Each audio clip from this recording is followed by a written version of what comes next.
Set text length constraints. You can set the amount of characters in a segment by selecting Set Text Length Constraints from the Actions bar. In the menu that opens, you can choose minimum and maximum length limits. There are a few different options for limiting text length, all of which are useful in different contexts. For example, you can choose an absolute constraint. To set an absolute minimum value that controls how short a segment can be, simply enter a number into the text field. Now all segments must contain at least that many characters. You can also set a percentage value.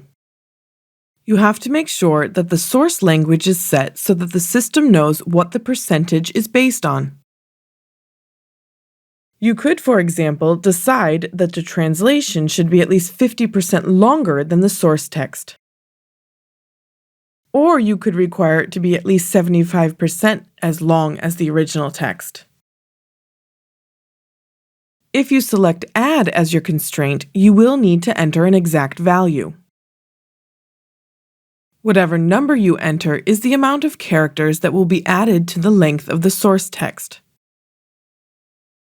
In this example, the target segment needs to be exactly 25 characters longer than the source. Absolute sets a specific number of characters on the target text.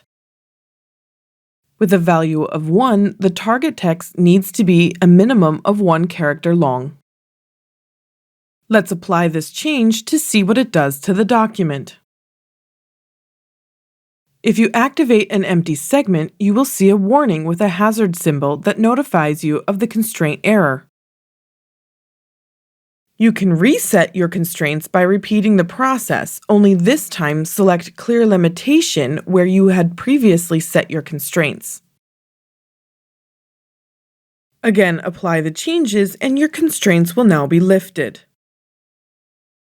If you check any segments that previously had a constraint error, you will see that they have now been cleared. Being able to set these types of limits is helpful when dealing with texts that need to be formatted to fit predetermined spaces or areas.